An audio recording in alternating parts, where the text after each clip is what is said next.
This is how the pros do it. Restoration documentation. We have 3 expert panelists who are going to join us and tell some bad jokes probably. So we have Bruce DeLoatch, Jeremy Reets, and Jon Isaacson. So welcome, gentlemen. And let's move on to our next slide. This is Jeff Cross. I'm the media director for Cleanfax. And today we have Martha Schmidt. She's the ISSA virtual events producer. And if something goes wrong, it's her fault. So we'll just put it out there right now. And Sammy Hager, you know, I know you guys want to make fun of that name, but she's our Cleanfax associate editor, and she's going to be backing us up today as well. So let's move on. Just so you guys know, you should know this, Cleanfax is the leading media brand for the industry, and you can subscribe to the magazine, print or digital, whatever you guys decide. And I think Jon has a magazine up. No? Oh, all right, let's move on. Oh, you're talking about my book that sold? No, I was not. I was not. Tens of copies? So this is not going to be your normal webinar, obviously. We can tell that. But let's get started. We want you guys to put in your questions. So in the chat below, do that. After this is over, you'll get an email with this recording, and you can watch it on cleanfax.com. And there it is, Jon. Thank you. Thank you. And we don't pay him, by the way. We don't pay him. All right. Let's move on, Martha. So our questions, put them in the chat, and we look forward to those questions. Hopefully some real stumpers for our panelists. So when we think about the chat feature down below, you can put in your questions there. You can also put in your Q&A questions as well, and Sammy will be taking care of that for us. And our first sponsor message. The next generation of moisture meter technology is here with the introduction of the Navigator series from Delmhorst. The new BDX20 and BDX30 meters are essential tools in your arsenal. Whether you are in the building trades, restoration and remediation, or building inspection fields, the BDX30 includes access to the Delmhorst Edge app for maximum convenience and flexibility. Experience moisture meter technology that packs all of the power of Delmhorst's 75 years of experience into a sleek, streamlined, cutting-edge device that makes your job faster and easier than ever before. For more information, visit us online at delmhorst.com today. And we hope you guys support our sponsors. We have 2 sponsors. Delmhorst is one of them. And our presenters today, Jeremy Reets with Reets Drying Systems, Jon Isaacson with Diojo Podcast, and Bruce DeLoatch with DeLoatch Training and Consulting. So great to have you guys here today. All experts. And I think everyone knows who you guys are. So let's move on to our first topic. Let's talk about the history of documentation, because that's why we're here today. You know, what's going on with documentation? Have things changed? Jeremy, let's start with you. You're starting with me because, well, no, Bruce is the oldest. Because you're the oldest person. No, Bruce is the oldest. But this is a topic I appreciate you asking me to speak on it, because, you know, it's interesting when we look at documentation where it is right now compared to where it was when we started. I did my first water damage December 24th, 1988. And on that job, we had a carpet probe with the little pins, and you push it in and it would go beep, beep, beep. That was the best that we had. Today, we have excellent meters. Just showed a meter there from Delmhorst, which is fantastic what they're doing with the technology. But you know, we go back to certain aspects of documentation, and really we are the ones, I say we, the restoration community, we are the ones who pushed for documentation in the beginning. We wanted to show that what we were doing was making a difference. We were trying to show that that the equipment that we were using was necessary. I think about things like grain depression. Grain depression was put in into our documentation back in the mid-90s to justify the reasons for using LGR dehumidifiers to show that they're pulling more water out than a conventional or than the air conditioner. They served a purpose. Today's documentation still has some of those same elements. It has improved, but the amount of documentation that's being asked for is much greater. In some ways that's good, in some ways that's bad. Good stuff. And I'm afraid to ask John what you think. Right. Thank you, Jeff. Thank you for hosting this meeting and inviting me with the panel. Yeah, I couldn't build much more on what Jeremy was saying. Like, the one, I think, thing that's interesting is the tools have advanced so far, and yet many of our processes and training hasn't. And so one, if there's owners and managers on the call, I would encourage people, go out in the field and use the tools that you give your team and see whether you think that they're effective or not. Because a lot of times we complain that we're not getting the documentation from the team members in the field, but we're also not listening to them saying, hey, I was at a large restoration company, a nationwide restoration company, and they said photocopies of documentation and it was wavy, like it'd been copies of copies of copies. And they're wondering why, we put a great emphasis on documentation and information, and that you're saying the exact opposite by giving them crap paperwork that is barely legible because they can't fill the lines out. So before you put the emphasis on the people in the field, you have to really look at what your processes are. And I would, again, encourage you, get out in the field and use the tools that you have and see whether you think they're effective. Well, thank you, John. And I can see from the first chat, adjusters use it against us. I think that could be a theme today. We'll find out. Bruce, what do you think?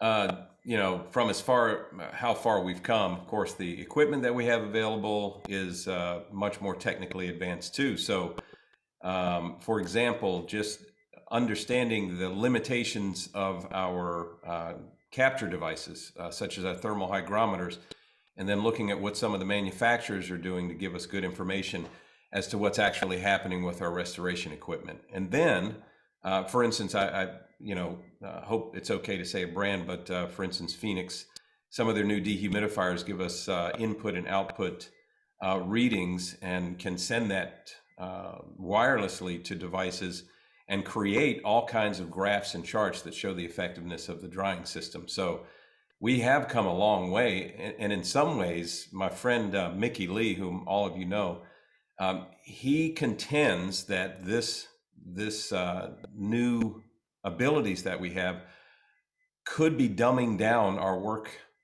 staff, our technicians. They're becoming too technology dependent. So I would say that we also need to exercise some care in that regard. That's interesting. John or Jeremy, what do you think about that? Dumbing down our knowledge? If I may, I'm working on my fourth subpar mediocre book. And the first chapter, I think I just revised the title to Dumb by Design or Dumb Design. And so I think what you bring up, Bruce, is very important. I think you have to decide, are you expecting your people to master every aspect of the documentation piece? And so, that's one design. Or another design is trying to, segment what people are responsible for. And so I think before, there may be a design that's appropriate where, individualizing certain aspects of it are appropriate. And yes, you are dumbing it down, but that's part of your strategy. Or, are you asking too much? And I think there's an in-between where, I guess, basically, I think in a lot of times in restoration, we expect people to do too much and then wonder why it doesn't work. Yeah, good stuff. Martha, let's move on to our next point. So what do you guys think? If you were to offer some advice for someone brand new, what would that be? And let's go with Bruce. Well, one thing is don't complain about the requirements of other materially interested parties for getting good data, good information. One of the things that people are afraid of is divulging too much, being afraid to especially divulge information that might not look good. One of the examples that I would like to offer is a technician called me just a few days ago, and he was sharing information with me. He says that, this is my first, what he called major loss. This thing's less than $15,000. And he called it his first major loss. But some of the data that he collected was incomplete. And I kind of walked him through the process of saying, well, let's look at your dehumidifier performance based on the temperature and relative humidity you put in. And on a couple of his readings, he was returning negative grain depression. And he said, what should I do? And I said, submit it as is with some notes, that say, when we went back, this is what we observed. We used a different meter, on our readings of our environmental conditions as we did taking the readings from our dehumidifier. So I told him, be transparent. I think that's it, is don't pencil whip your data. Don't lie. Treat other people the way you want to be treated, and understand that other materially interested parties quite often will be understanding if you're honest. Okay. And Jeremy, what do you think? I think that's great advice. I do. I think one of the things that you're always fighting when you're getting into a new business is A, you need sales, B, you don't know what you're doing. So which comes first? So you're in this struggle. I got to have money and I got to learn on somebody, but what my recommendation would be, as much as possible, get good training and understand what documentation is about. I think Bruce touched on this earlier, but documentation is not just about taking information. It is and it isn't, but that's only one piece of it. I think it's the least important part of it. The important part is what you do with the information you're collecting. And if you just grab it, throw it on a piece of paper and go, what happened? Well, you need some more education, right? And so my advice is build a great model. When I say great model, you want to have a system that you develop first before you go into massive replication. Because once you start replicating, you can generate revenue in this industry, water damage restoration, fairly quickly. But now you're too busy and you got busted processes, and now all of a sudden, I don't know, maybe this plays into your book, John, of Dumb by Design or Designed to be Dumb, or whatever that was. That sounded interesting.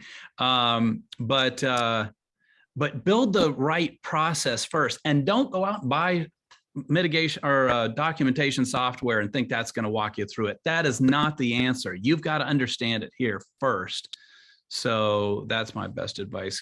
Figure it out, build a great process, work the process and refine it till it's right, and then replicate. And John, anything? Yeah, I wholeheartedly agree with Jeremy. I think, the process, that's that transition from being, the solopreneur running everything and then building a company, right, is, and a lot of times it's not anything crazy. And I 100% echo what Jeremy said. You don't need software and those kinds of things to document. A lot of times it's just setting aside the time, maybe half an hour, a week even, to document, this is how I do it. So when I start adding people, this is how I want them to do it. And then you add your first person and you tweak it because you realize, man, that didn't make any sense, or I'm not communicating it very well. But even there, in the chat was talking about video yourself doing a water loss, and that can be your first training video internally. Obviously Reets has very good resources with videos and training and those kinds of things. But what makes your company unique is your approach to it. So you take pieces from Bruce and Jeremy, and then you're going to build your own unique process. But document what you do, and as importantly, why you do what you do, so because that's what makes your company unique. And I think a lot of people want to focus on accountability. I've hired these people, they need to do the process. And a lot of times if they're not, it's because we haven't been clear and we haven't been consistent. And so those, start there. Is your process clear? Have you been consistent? Is everybody following it? And then you'll generate kind of internal accountability. Very good. Martha, let's move on to our next slide. I think we have a question. So what we want you folks to do is put your comments in the chat box. So how much impact does modern restoration documentation technology have on you and or your company? And we could just toss that in there, and feel free to comment on that. And with that in mind, let's move on to our next slide. Just think about that. So I think this is an important question. What exactly does restoration documentation mean to you? And I have to think, does everyone know what this means? Like, what do you think? Let's go to Bruce. So to me, and Jeremy's already touched on this, and so did John, but basically that documentation isn't just a bunch of data that you throw out so that you can justify your bill. My opinion, documentation involves a certain level of organization, and it should be done in such a way that you capture the data during your monitoring visits, you capture the data that you collected on the initial call, the initial inspection, and you organize it so it creates a full narrative of the project. What exactly, how did you make the decisions that you did? How did you come up with the category and the class of loss? How did you, what are your calculations for the equipment? What equipment adjustments did you make during the process?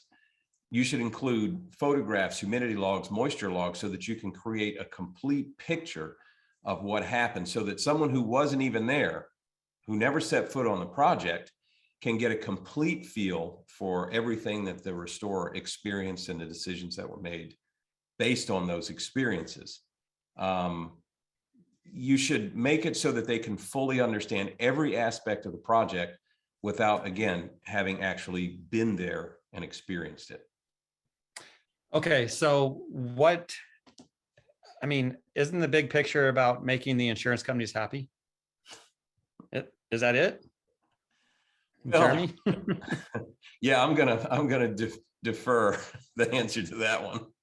Okay. Well, we want to be honest here. I will be honest, and I'll tell you, do you have to make insurance companies happy? I think that's the wrong question. I think the question, here's a principle that we use in our business, and every water damage restoration company needs to focus on. It's super simple, but we do the right job and we get paid for it. That's it. We do the right job. We have to do that first. So doing the right job means we have to understand what the standards say, what regulations say, what the details of this project are, and what tools I have in my toolbox to get this thing done. So figure out what the right job is. But your documentation is what should we could use the word justify or explain or document or whatever you want to say why we did what we did.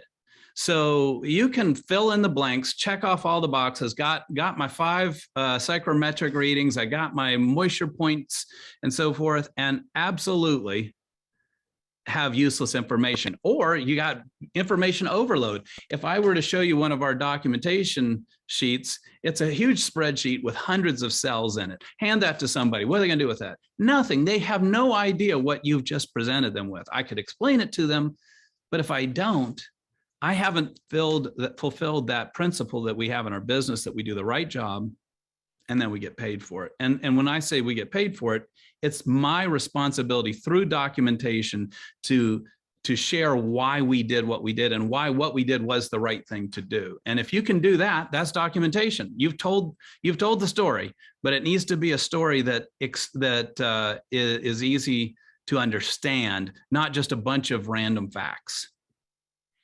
Okay. Yeah, I echo, Bruce brought up the narrative, and Jeremy said the story, and we talk, the story of the loss. Andy McCabe has a great quote, thickest file wins, but it is exactly like you said, what you do with it. And Taya Thompson asked, what about people that say that's not how we used to do it? I think it's very important. Your documentation, I think what both of you are mentioning, it's not just what you throw at the insurance company at the end of the job. It should be a documentation, encapsulation of everything you've been doing leading up to the point of invoicing. So if you're like, we did all this work, but we haven't communicated weekly with the customer and updated them on, hey, this is what we're doing and this is why. And this are some of the objections that might come from your insurance company. But also, hey, we've been talking to the adjuster and keeping them apprised of this is what our readings are. This has been our strategy. This is why we're adapting. So if you get to the end of the project and you just dump all the information to the adjuster and then wonder why they're, delaying the process or denying certain line items, that's done by design. That's not documentation. It is the whole process of communication. And to tie into what Taya's asking about how that's not how we used to do it. Again, if you send a tech into the field and then expect that their prior training is going to, align them with what your process is, that's bad onboarding. That's not proper training. And so it is one of the reasons we always like to get newbies. I actually like people that haven't been trained by other companies, because it's easier to train somebody to do it right than it is to retrain bad habits or habits that conflict with your current company. And so I think a lot of that is we want to have a bad guy, the insurance company, rather than looking internally and saying, what are we doing that's shooting ourselves in the foot? Okay, so Sammy, there's a ton of questions coming in on the chat. So hopefully you're able to put a few of those for later. But so the biggest file matters? I mean, is that like burying a file? What do you think? Well, before Bruce, since I brought it up, thickest file, the idea behind that is that your documentation, again, supports what you do. So it's 100% what both of you have been saying. It's not just throwing a bunch of information and saying, well, there you go. But it should be an encapsulation of everything and all the communication with all the invested parties, all along the process. So it's not just throwing a file at somebody and saying, well, read my documentation and this is going to be great. Gotcha. That's not going to help you win. All right. And Jeremy? Yeah, and I understand Andy's point there. But we're not going to have disagreement on every single point when it comes to mitigation. Construction's a bit different, but on mitigation, we are not going to have disagreement on every point. It is my responsibility as a restorer to understand A, why I'm doing something, B, why it needed to be done, and whether or not we're going to even have a point of contention here anyway. It takes time and working in your area to be able to understand that, but there's no reason for me to justify why I put blocks and tabs under furniture or I have content manipulation. However, if I put air filtration devices in on a category 1 loss, there needs to be some explanation. What's the logic? Why did you do that? It makes no sense if you just throw stuff at an estimate and give no reason for it. It's just, I wouldn't pay you either. I tell folks, here's the thing, think of it this way. You drop your vehicle off at the dealership for repair and the brake light is on. So you're like, fix the brakes for me. That's all I know. I have brake problems. And you come back and they're like, when we started looking at the brakes were bad. We also replaced the transmission and the engine because the oil was looking a little bit dirty. Like, I would have liked to have been involved in that conversation, right? And what's the justification? So remember, if we're going to do things on these projects, let's give let's be sure that we dignify those who are going to look at our file further with the explanation of why it was done so that they can use their professional judgment, their logic, or the information they've been given to be able to come to a reasonable conclusion. And that's something that you would expect. And there's no reason why insurance companies should not also at least expect that. All right, good stuff. For time's sake, Martha, let's move on to our next slide. So, documentation, is it this different or the same?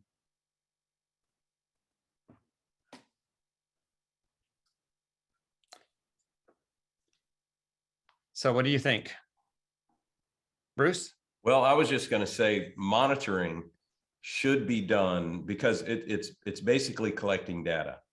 And then if it's done effectively, this allows the restorer to make timely adjustments to the drying environment, for instance.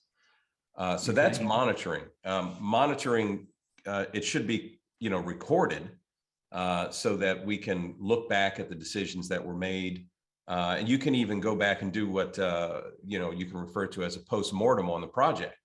And you can see where there may have been some issues, some problems that developed. You can go back and look at your monitoring and say, okay, maybe it started here. Monitoring is just, as Joyce said in the chat here, it's just part of the documentation process. Documentation is much bigger in scale, whereas monitoring is simply going and collecting data as the job progresses. At least that's how I see it. Okay. And Jeremy? And I think, first of all, I'll start by saying Bruce and I know we're in lockstep on this, but I think it's how you define the word. The way I define the word monitoring is the action that we're taking. It's going in and collecting information, but it's more than that. It's acting upon it. Documentation is simply recording what we got during the monitoring process, but monitoring goes far beyond just documentation. Documentation is, Jeff, your house was on fire yesterday. That's not good information, right? So what? The action is getting Jeff and his family out of the house, right? And the same thing is true on a water mitigation project. We go in and we start monitoring, collecting information, documenting, writing it down, recording it. But if you do nothing with it, it's useless. So now, and here, this is the real problem. The problem is not documentation. If you understand what to do with the information, you know what information to collect. If you don't know what to do with the information, you have no clue what you're supposed to get. Am I supposed to get this reading? Am I supposed to get that reading? Am I supposed to have pictures? You need to understand what you're trying to accomplish. And then you go, this form that I'm supposed to fill out for documentation doesn't have a slot for the information I really need to collect. So you need to understand how drying takes place. And documentation is merely recording what happened there. But in my opinion, the monitoring piece, which I'm including taking action upon, is the failure point for our industry.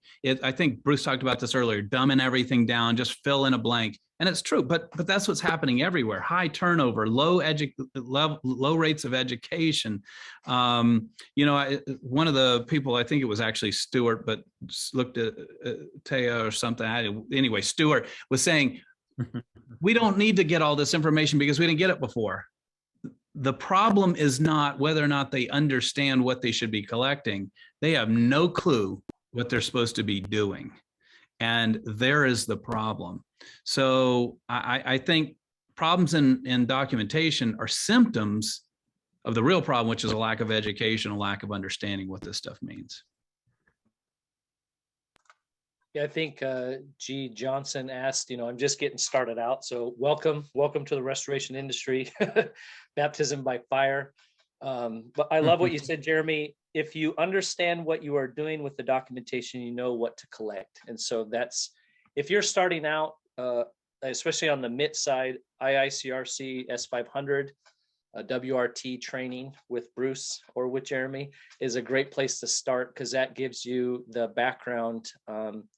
If you're a new owner, I would strongly encourage, don't send people right away to the course, have them get some experience in the field with a technician that knows what they're doing, some what is that called? Some coaching and whatnot from your team, and then fill in the reasons and why we do what we do. But it's really not a complicated industry. Something is wet and we need to get it dry. So where did the source come from? How far did it go? And then what's our plan? And then the monitoring is really telling you, collecting the data and telling you whether your plan is working or if you need to adjust it. And then the documentation is the piece of presenting everything you've been doing, to all the parties involved. And so I think there's the technology and those kinds of things should support the effort. And I think we have sometimes this attraction to overcomplicating things, and it's not that complicated. So let me ask a really dumb question. You put someone out there to do the work. How much should they know as far as monitoring?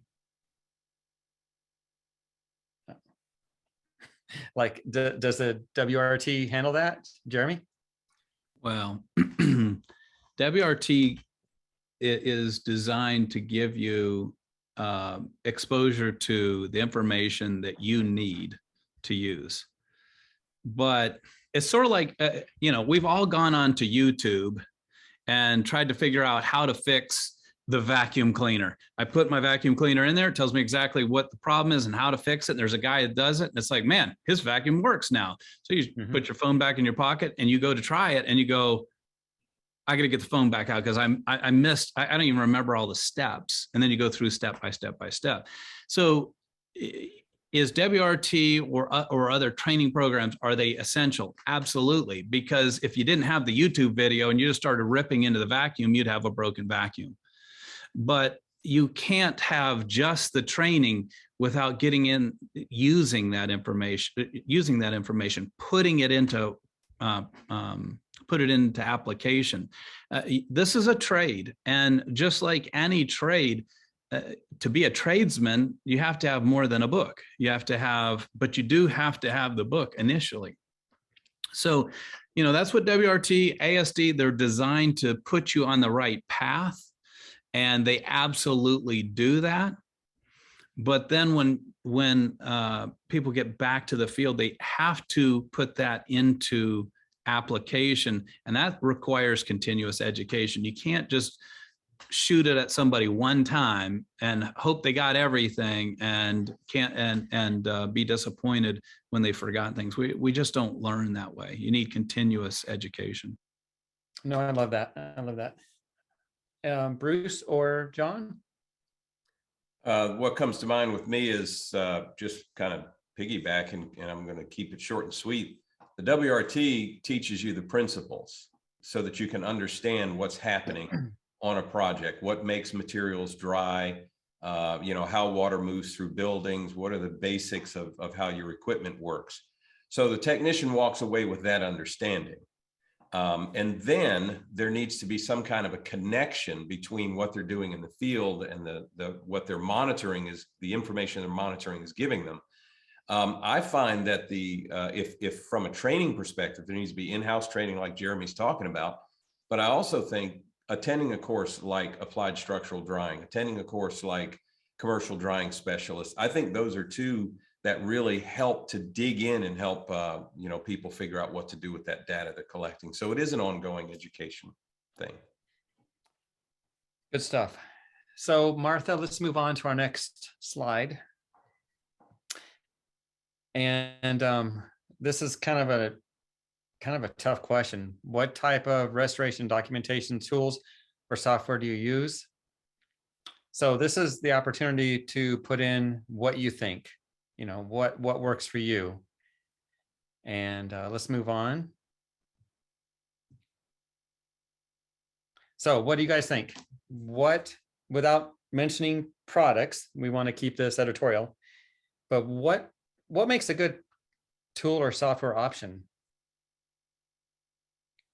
Or is this a good question? I think it's a good question. I think it needs to be two things, simple and scalable. Okay. It needs to be simple enough that a technician can understand it at an intuitive level, doesn't have a level of complexity or have too many menus that you have to sort through to get to where you're entering your information.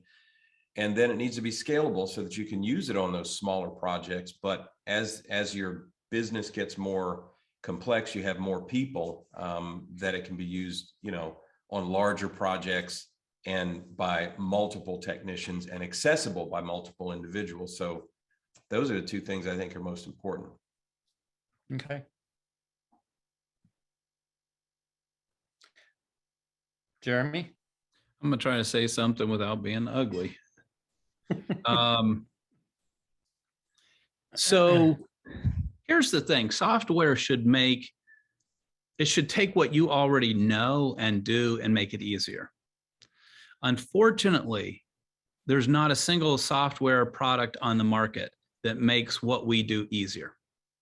It may make it more consistent, but it doesn't make it easier. And what I find is because the interfaces are often so difficult to use, technicians give some information, they get used to skipping fields, and now you've got partial information that is absolutely useless. The other thing is to be aware of, and again, I'm being editorial here, almost every software product out there has been designed for consumption by third-party administrators and insurance companies, not for restoration contractors. So most of the way the information is being collected and then delivered has no value or little value to you, and maximum value to the insurance company or third-party provider. So, frankly, if we could get a software provider that focused on a simple interface that provided us with the data we needed, that'd be fantastic. So I try not to be ugly about it. I just tried to be editorial. No, I appreciate that. It's an honest comment. I'm going to speak, I think Bruce and Jeremy are more speaking to the MIT side. So on the recon side, the tools and software 100% same still applies, like simple and scalable. I think the biggest thing, a lot of this, we're thinking the documentation to the insurance company, but a lot of times we have issues is because our documentation and our shared information internally is terrible. So if the estimator doesn't have everything they need from the field, it's going to suck. So the quality, I call it the data input, which is the estimating for either an estimate or an invoice, the quality of your data input is in direct proportion to the quality of your data capture. And so like if the tech has captured all of the documentation, but it's not shared with the estimator in a format that they can understand. And sometimes that can be just as simple as setting aside 15 minutes for that tech every day to explain it to the estimator. You don't need any technology for that. But videos can help, using DocuSketch or Matterport can help. One of the biggest ones is something that where you're taking the photos, a photo is great, but where a tech or even the person taking the information for estimating for recon, a labeled photo is so much better than just a photo that has no context. And so we like to have our team take videos of whoever is doing the inspection for the repairs estimate. Just walk through the job and say what you're seeing out loud. That is available on every dang phone that we provide our team members. And it's a very simple tool that can bridge that communication gap internally. And so exactly like Jeremy said, it should support and bolster your internal, but just take a step back and say, where are the communication gaps in our team? And what is the simplest tool we can use that's ready, available to help bridge that gap? And you'll increase your output, exponentially, rather than spending time, which software do we need? That's not in any way to diminish the softwares that are out there, because there comes a point where those are very, very important, but you're jumping ahead of where you need to be if you haven't fixed some of those real base level things. All right, good stuff. Let's move on, Martha. So I think we've touched on this a bit, but the point is getting paid, right? And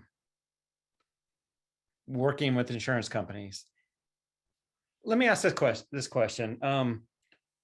If you're a small company, 1 or 2 trucks, whatever, do you need documentation like we've been talking about?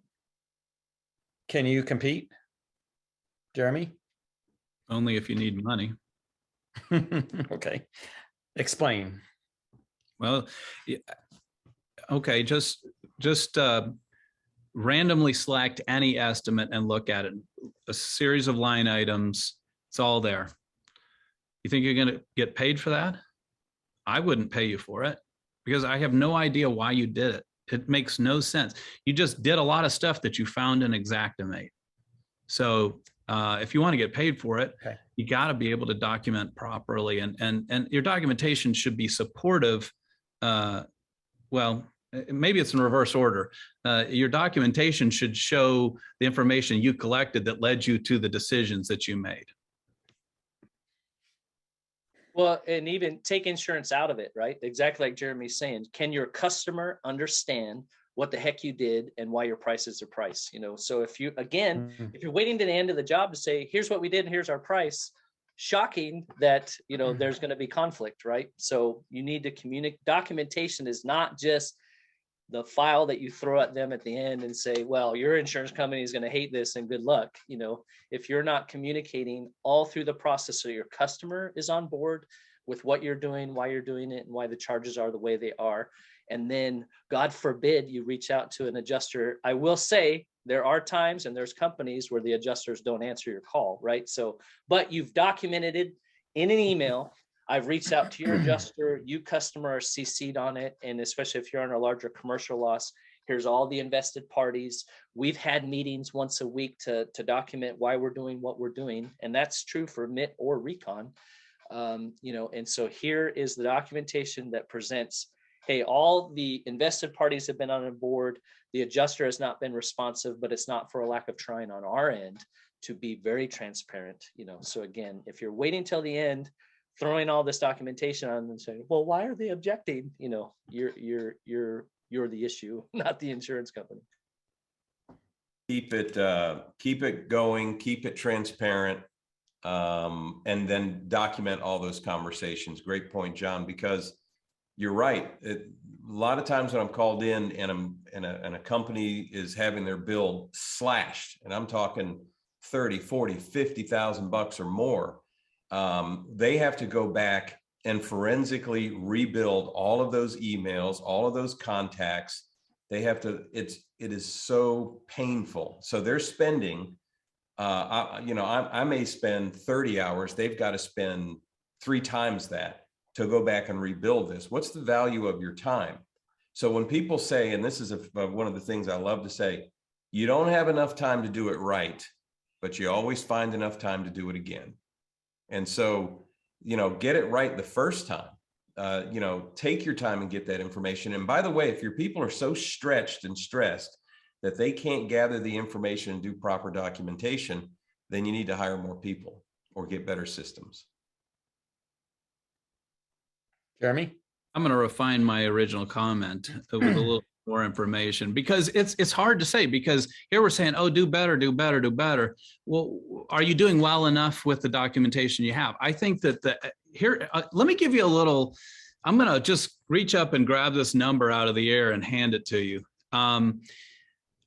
If you're doing mitigation and you find that during negotiation with insurance companies, and this is a high number, but you're giving more than 10% of your invoices back on average, you're not doing it right. You're not doing it right. So just look at it and go, and if you're not calculating it, if you can't tell me right now what percentage you gave back last month, you start tracking that today. Because you have no idea. That's documentation that's more important than what the temperature was outside when you were drying. I promise you. So if you go and you're like, hey, we're giving back 4% on average on our mitigation invoices, your documentation is probably satisfying the end user. If you're giving back 25%, it's terrible. Good points. Who do we serve? I guess that's the question. So let's move on to our next slide. So I love this one. What mistakes have you made using technology on the restoration job? So we'll get some thoughts in the chat. And let's all go of them? to our panel and just talk about this. So John, I know you made a lot of mistakes. Yeah, I probably one of my most painful mistakes. I was working on a large commercial project, and we had believed at the time that it was below the threshold that it would reach out to a third-party consultant. And so we had the documentation up the wazoo. We had weekly meetings. Every party was apprised. And I think the two things you always have to account for is the people that you're working with could get fired or move on. So you want to have that documentation to say, whoa, whoa, whoa. If someone new steps in, this is all the things we've discussed and agreed to up to this point. But the biggest mistake I made was I made a discount to the client without being transparent about these are the discounts and this is why. I made a summary statement. So a third-party consultant came in after the fact, and we were now working from that discounted price rather than the original price. So it's changed from that day how I present credits and those kinds of things, because you don't want your kindness used against you. And so I think that's the important of the transparency is this was your price, these are the credits, this is why, especially if you're using Xactimate, and making sure that everybody's on the same page. If we're going into renegotiation, we're starting from the original point, not the discounted piece of it. So that was a very, very hard lesson. No, it's important to hear horror stories because that's how we learn. Bruce or Jeremy? Jeremy, Well, go ahead. Again, I'm going to step back one because, again, I started in restoration 30 years ago, over 30 years ago, right? And so there was no, we wrote our estimates on a NEBS form. It was a two-part form though. So it was kind of fancy. It was a little box that went with it and everything. So you could pull it off. That was the way we did it, right? I mean, I'm sorry. You put Aluminum box, yes. and you kept your little, there was a little slot where you could keep, as you pulled it off, you could slide your copy into the little box so it could hold it for the rest of the day. That was like your folder system. No, I mean, that's what we were doing. So technology was not there. I think the big issue has always been this: technology is only helping you with what you know, right? So I think the issues have always been make mistaken assumptions on our part. I mean, trying to get to, trying to do things, dry things that shouldn't have been tried in the first place, or, back when I was developing tests and we were coming out, we're discovering the science behind why heat helps drying. And there was a lot of stuff that I did wrong there, like heating houses to like 130 degrees. I mean, we did that stuff. I know it's embarrassing to say, but we, it was like, well, let's see what happens. It doesn't work that way. But, was it technology? Man, I think that would be the least of my worries is the challenges, what the technology is going to do. It's the lack of education and a little bit of overconfidence that's going to get you in the biggest trouble. Yeah, maybe some common sense. All right. Or lack let's thereof. move on. Yeah. Let's move on to our next slide. So have we covered this enough? Common pitfalls and mistakes?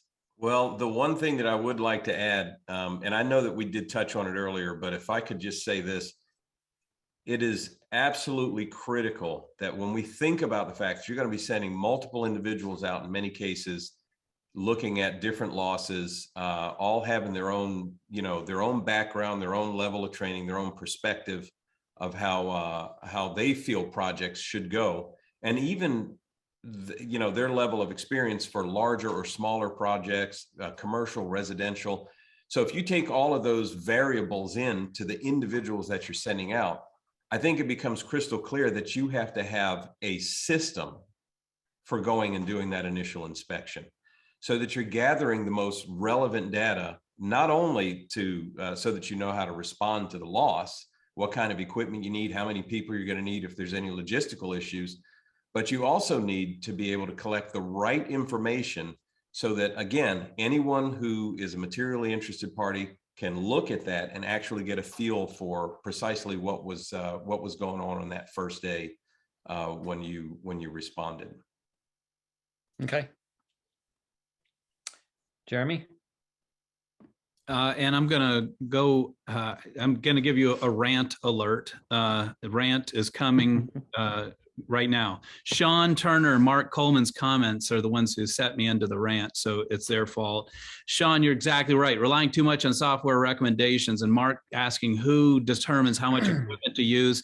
Let me just tell you right now, those software products are designed to I'm generalizing, I'm aware, but most of the large software products are going to recommend you use a certain number of air movers or dehumidifiers, and it's not going to be right. They're going to recommend that you use too few air movers. It's not right. Dehumidifiers, traditionally, even the pints are wrong. It's such a simple math. The S500 establishes recommendations on dehumidifications and a standard for how many air movers you should use. So it's there. There's no real renegotiation on that afterwards. We use the guidance from the S500 standard, and that's what we're going to go by. There's so you know, and I can tell just by a few of these things that a lot of you are newer, and that's great. When you come to training, we spend about a day on equipment usage and calculation. It's complicated, but it's also great because it's established. And so much of how we dry and how we bill is wrapped around equipment. You absolutely positively must understand how that works. Get software out of the way and quit using it or relying on it to tell you what to do, and understand the formulas and get out the calculator, pencil and paper if you got to. I don't care, but do the calculations yourself. It's one of the things that we require from every one of our technicians, because I run a mitigation company. And I don't review bills, and I don't review equipment calculations. We have processes for doing that. And we have ways of knowing that it's been done or if it hasn't been done. But following some software's recommendation has never been the answer. And it will, and I don't think it will be in the future unless somebody comes up with a product that does it right. So anyway, sorry for the rant, but if you're using software right now to calculate equipment, you're losing money. And not drying, you're drying using substandard formulas. Yeah. So we've had a few comments in the chat about remote estimating, or I guess remote monitoring. Is that trustworthy? What do you think about that? Is that suspicious? What are we talking about? Remote monitoring or estimating? Or what? I don't really understand. Monitoring, like, oh, do you have to be on the job to? Jeremy, I think the question was, can you outsource the data input? Is basically what people. That's a better question. Thanks, John. Can you have some other company come in and do that for you? Absolutely. On large projects, you can hire companies that will do that for you. However, it's absolutely impractical residentially. You know, on some massive losses, most of the time that's the way it's done, but that it's outsourced. On large commercial, especially during events, there's just so much that has to be done. But if you're talking about your typical residential or small commercial, no, you're doing it all yourself, and there's no way to outsource that. As far as estimating, sending off what you've done to someone else to input it, sure, yeah, we do. We don't write any estimates. We haven't for some time now. We outsource all that, but we write the scope, and we review every estimate, and we negotiate every estimate, because we have a very specific process for it that's very effective. And you know, we teach other contractors how to do it. But we've developed that over many years, and that's our lifeblood. We can't give that part away. That's just too close to to what's core to our business. Remember, our core principle, one of the core principles is do the right job and get paid for it. And we have to negotiate to get paid for it. Good stuff. We've had some people asking about like products and technology you guys might recommend. So we'll invite them to follow up with you separately, because we don't want to throw someone under the bus here. Can I just say common pitfalls and mistakes on the recon side? I think one of the Yes. biggest mistakes, again, internally, is the communication. Sometimes you have an estimator, most often you have an estimator that's going out inspecting and writing an estimate. And then once it's negotiated and set, handing it off to a project manager. And there's huge communication gaps between that process. And so anything you can do to minimize that, but the trick is you don't win all the ones that you go out. So knowing what your close rate is factors into whether you want to have a PM go out to every job, really understanding whether you want PMs focusing on money or just, I think you got two elements. You have making the customer happy and being profitable. And I think sometimes it's to your benefit to separate those two responsibilities so that the PMs can just focus on, my job is to make you happy. If you've now made a change to the scope, cost, or duration that goes back to the estimator, they can be the bad guy. There's some value in that. There's some value in combining all of that. And a lot of that depends on your strategy. And so I think you have to step back and think about, okay, how do we want to approach that? Sometimes you got to mess around with it. But understanding your direct costs, your indirect costs, a lot of times we want to blame the insurance companies, but a lot of construction companies don't understand the difference between the two and capturing those.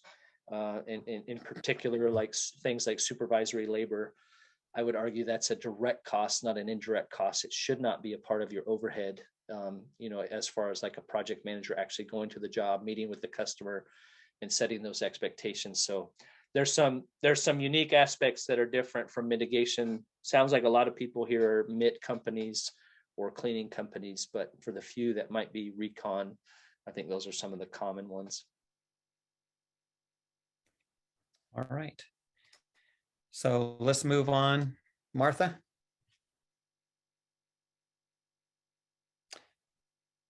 So what do you guys think about this learning curves? Like, what does it take to train someone?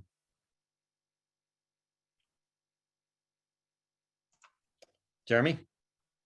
Well, I can give you an example. So the way we're set up is that we have for mitigation, right, is we have lead techs and helpers. And so they're going out and they get the job started, but we also have dedicated monitoring technicians too. And all they do is monitor jobs 7 days a week. And so when we bring in a monitoring technician, we put them through class. We help them to understand how drying takes place. We have a system that they follow. We have guidance for them. It's really a process. It's hopefully that the setup was done at the very beginning correctly, but they know how to identify when it's not. So how long does it take to get a monitoring tech up to speed? Not very long, few months, and we've got them out and rolling and on their own. And but the key is you have to understand it first, and you have to have a very systematic way. Do it the same way every time, right?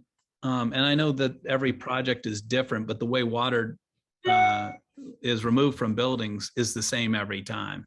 It's the same principles. So with that in mind, develop sound practices that everybody follows. One of the problems that you're going to have is if you're hiring people who've come from other companies who already know how to do it, you've got as many different people, as many different projects being done out there as people. I mean, they're doing it all different ways.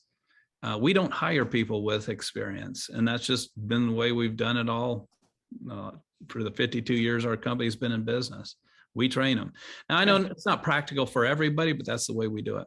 And I have to say goodbye. I have a 2 o'clock, and I've really enjoyed it, Jeff.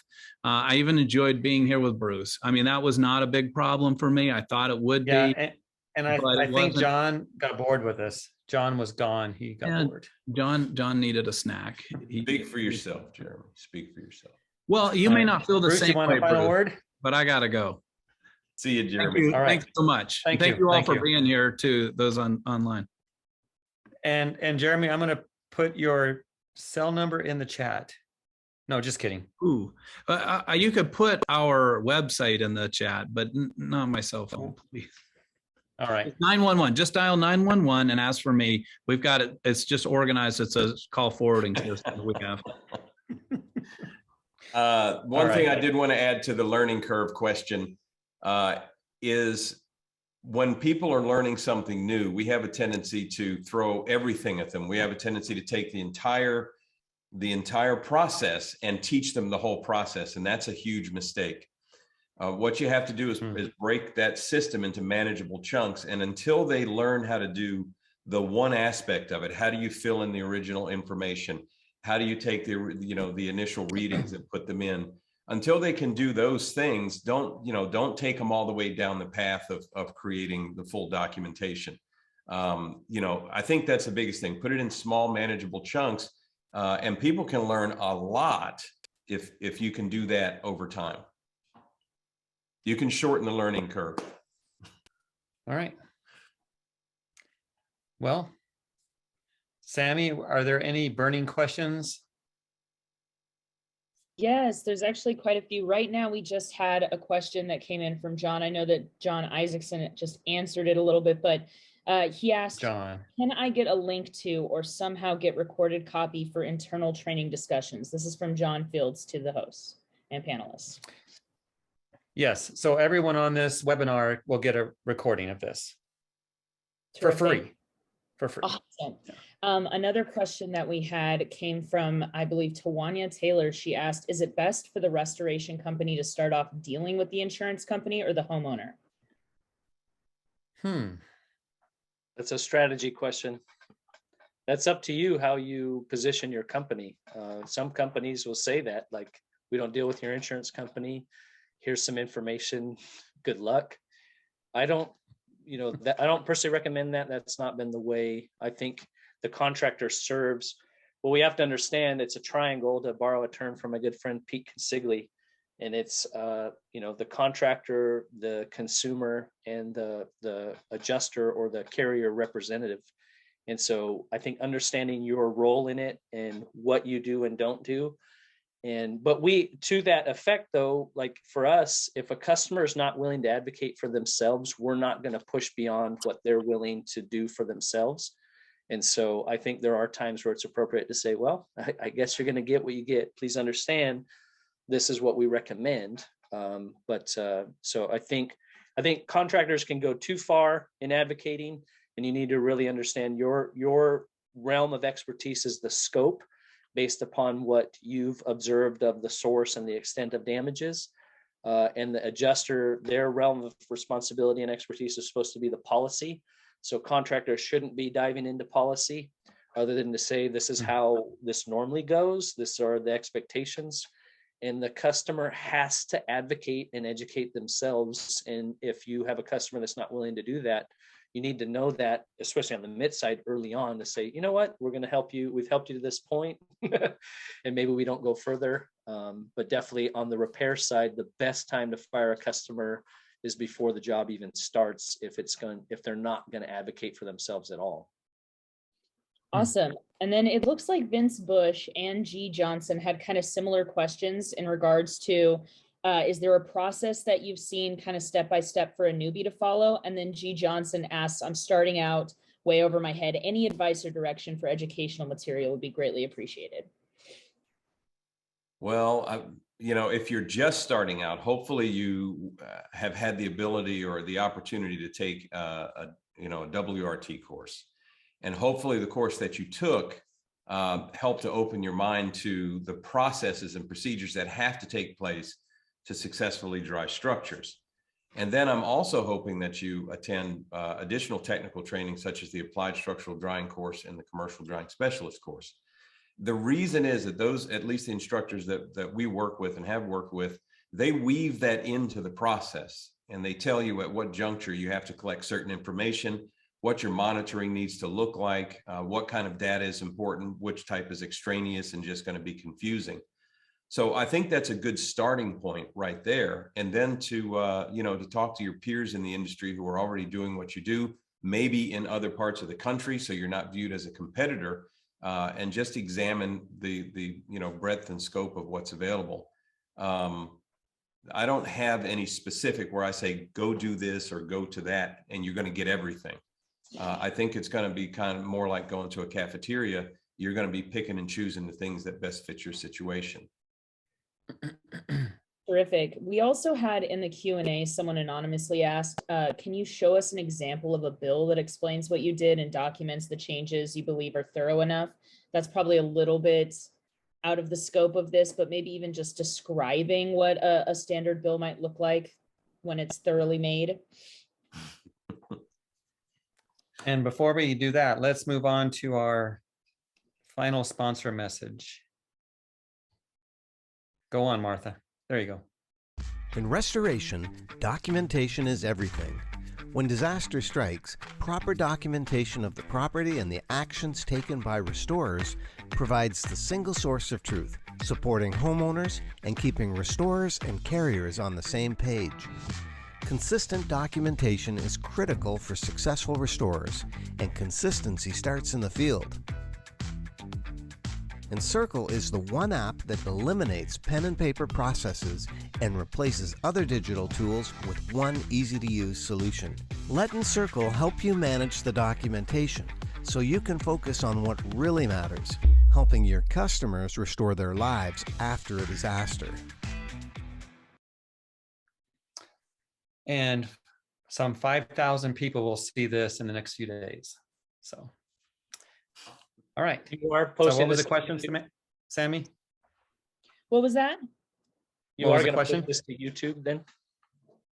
Oh, Yeah. yes, on YouTube. And it looks like Jon Isaacson actually added a pretty good YouTube video here in the chat for that person who asked that anonymous question. There is a short video with some common estimating shortfalls to kind of look out for. So I will definitely add that for that person. And then a lot of these questions had a lot to do with, like, well, for instance, collaborating. How do you protect your brand so they can call you first and in the future?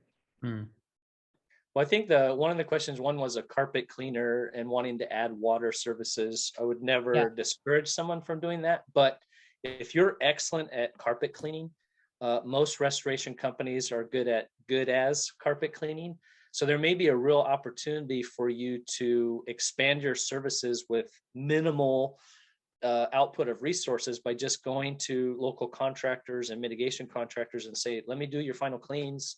Let's team up. And I think the question is for stealing your brand. That's a real one. We had a company, we didn't do roof tarps, and reached out to a company. They did one for us. So I met up with them for lunch and just said, hey, if we'd like to recommend you for all of these, this is a service you provide.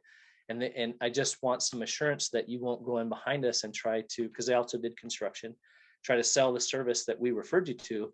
And that particular person, which I think is the anomaly, said, well, if you refer us, it's game on. And it's like, wait a minute, we're the referral source. We're not asking you to not do these services, but if we referred you, obviously, common courtesy would be not to solicit services, and they just did not agree with that. So they are out there, but, have coffee with local people, and there may be a way to grow your business without having to invest and educate yourself on a whole nother process. And vice versa, carpet cleaners oftentimes get the leads for water damage, which might be tempting, but maybe by referring that company, you continue to grow the business that you're really good at and develop some collaborative relationships that are win-wins. Well, and I have a thought on that too. Basically, and mine's a little bit different than John's, because that's kind of how I got involved in restoration. We were, we were primarily a carpet cleaning company that became a water restoration company. And we did it by marketing those services on a small scale at first, only to our previously existing clients. So we already had the database of thousands of high-end residential clients, why not just let them know that if they ever have a water damage, if they ever find mold, if they ever, have, fire, smoke, or anything like that. And we got a significant number of our jobs from our previous clients who had already served us because they trusted us, they liked us, they remembered us. So it's another way of looking at it, is maybe you can do this organically through the contacts and the influence that you already have with your existing clients. That's a good point. And in that same realm of water restoration, Tawania Taylor also asked, is it true that it takes so long the insurance companies after restoration job is completed? I think you said that there's a delay in getting paid after mitigation job is completed. I think, Tawania, I don't remember if you said you're new at getting into this, but don't believe all the press. A lot of people want to find a bad guy and will blame everybody but themselves for poor results. And so what I encourage you to do is reach out early and often to the insurance company and make sure you're educating your client. That's the best thing you can do to try to, does it happen? Absolutely. Yep. So I'm going to pull a boss thing here. We're going to end our webinar because we want to respect people's time. So great information from you guys. So this will be emailed out in the next couple of days. All right. Thank you, All right. Jeff. It's been great. Thank you, guys. We appreciate the opportunity. Good stuff. Good stuff.